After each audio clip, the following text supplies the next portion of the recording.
Hello everybody, I am Ace and today I'm back with a brand new video. Today we are reviewing the brand new episode of Doctor Who, Series 11, Episode 6, Demons of the Punjab. I had some very low expectations for this episode. Not for any particular reason, I think I was just on a bit of a bummer from last week, and I feel like, with my expectations being low, I really enjoyed this episode. So that's my summary. Let's just talk about the story, what I liked, what I didn't like, characters, that sort of thing, the stuff that we usually do. So the story is pretty much that Yaz wants to see what her grandmother was like when she was younger, so after a bit of convincing, the Doctor takes the Tardis team back to Pakistan in the 1940s, conveniently enough, right in the middle of the partition of India. A really important event that I pretty much knew nothing about before going into this episode, which is kind of the intention of Doctor Who, to teach people about important historical events whilst maintaining a pretty entertaining story at the same time. And that's why I think I like this episode so much. Not so much to its main story thread, but more the fact that not only was it a thoroughly entertaining story with amazing bits in it, but also like taught me something that I wasn't too knowledgeable on, so I really liked that in that sense.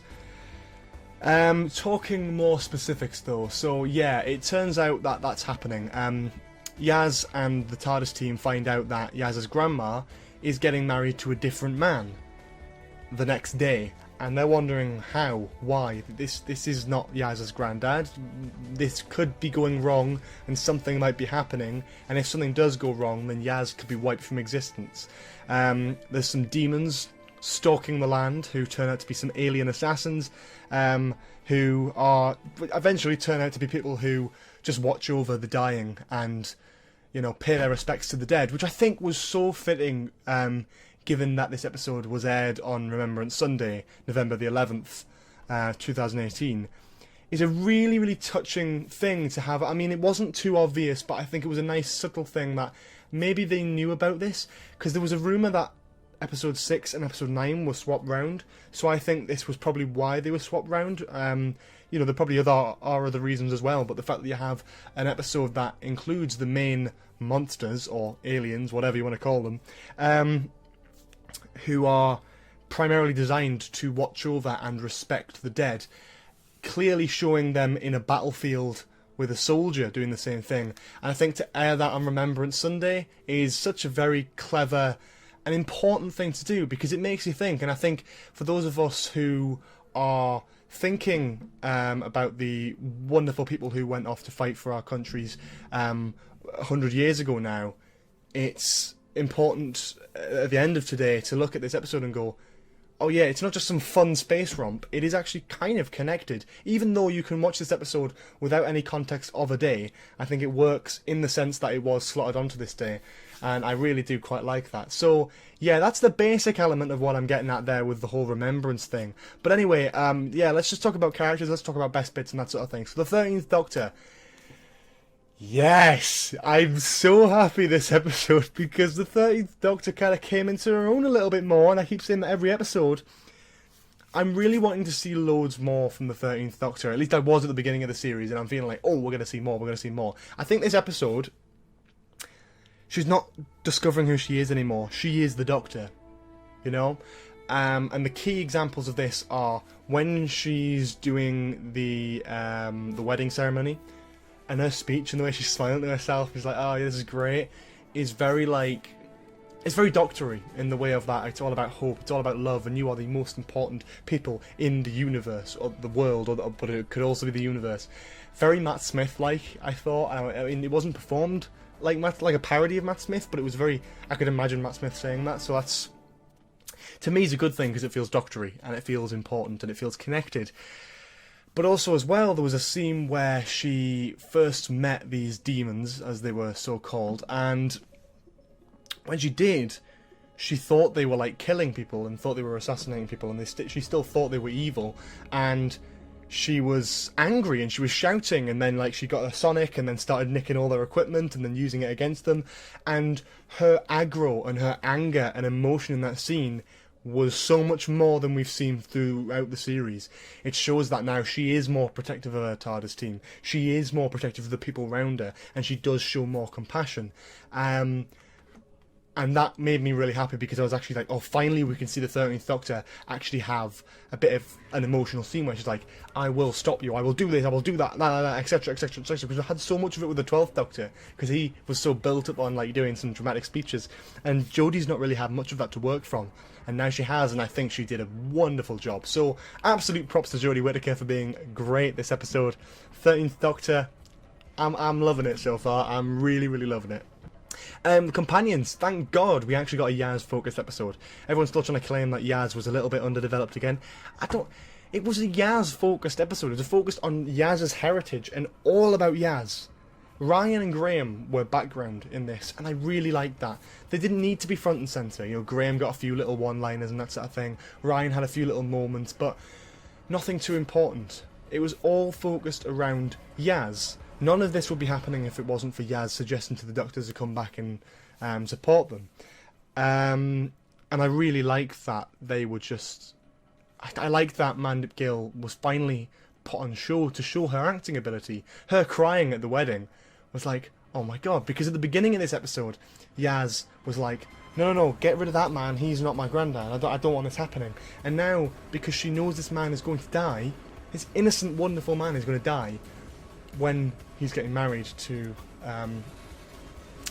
her grandmother, she shows that emotion, and it shows character development. It shows how her character in this one episode has developed from one person to another, and her emotion and her development. And the scene with her gran at the end, oh my God. I mean, compare that relationship with her on the sofa crying, being respectful, like, I don't want to know about the watch because she already knows, and that sort of thing. Compare that to Clara and her grandma. She appears in like 2 episodes and then never again. Never even mentioned. But I never felt anything there. I felt like it was 2 actors. Whereas I felt like this, they were 2 family members. That's what I felt. And when you can act that well, and I believe it, then I'm happy. So I'm brilliantly happy with that. And yep, Ryan and Graham were in the episode. They had a few one-liners, but it wasn't focused for them. So I'm absolutely happy for them to take a backseat on this one and then come into their light for another episode. Because now I feel like I've seen a spotlight of Graham, Ryan and Yaz as a team where I actually do care for all of them. And I really, really love the fact that we finally got a Yaz-focused episode, albeit halfway through the series. The monsters in this, the demons, and I genuinely mean this, yeah, they're not meant to be villains, obviously. But I think they're my favourite villains or monsters of the series. I think their backstory was well devised. I think their purpose was important. And it was very, very similar to that Twice Upon a Time, where the Doctor's just mistaken them. The Doctor thinks they're doing something evil, but then realises, oh wait, they're not. They're just being respectful. They're just being kind.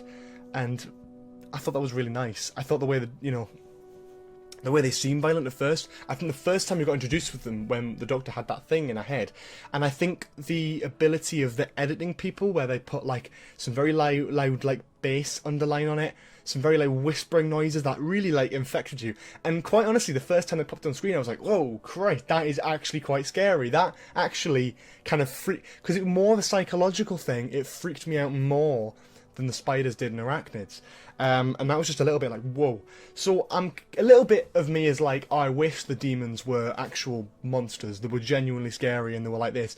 But at the same time, I'm really happy that that the writer behind this, Vinay Patel, I think it was, spun that common stereotype of these really alien, ugly-like monsters with the big teeth and the weird-shaped bug head, and actually made them not assassins and actually gave them a decent backstory. Now, what's interesting is their planet was destroyed, and I was expecting them to say the Stenza, mainly because we're halfway through the series now. We're not really seeing an arc develop other than episodes 1 and 2.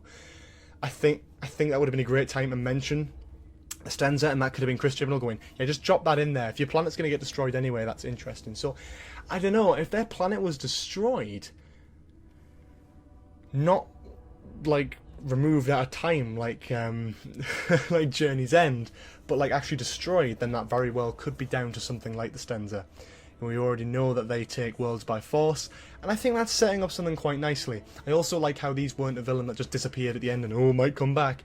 These were villains that served the purpose for the one episode, and a villain that I actually wouldn't mind seeing again. Can you imagine, because you know how like in Tennant, when he was regenerating, like he saw the Ood, Can you imagine at the end of Jodie's run, if these came back and they were like mourning her as she was about to regenerate? That's how you make something full circle, ladies and gents. That would be amazing. In my eyes, if they could do it well, they can work it. I really, really like these creatures. I love the tech. I love how everything was designed. And I think from the get-go, with the psychological horror element of it, I really, really like that as well. So, yeah, big fan of that.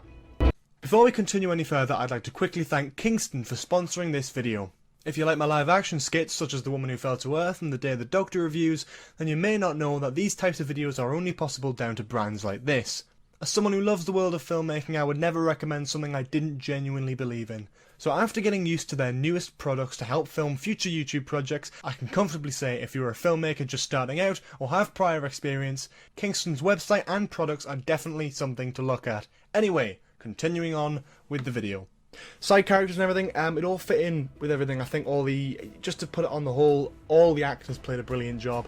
All of them did a great job and everything, and I think all the characters were decently fleshed out. I like the fact that it does feel a bit more like a kind of older Doctor Who episode. I feel like what Chibnall's great at is developing characters, so you feel like whenever it's a Chibnall episode, every character is full of backstory. And although that can be great sometimes, it's nice to see a bit of a different direction with that with the new team. I'm quite liking to see that. Yeah, because I don't know anything about Umbrine's mum. I don't really need to know anything about Umbrine's mum. So it spent more time on what was actually important. Given the 50-minute sort of cut-off, we got to spend more time with what was actually important, and I really quite like that.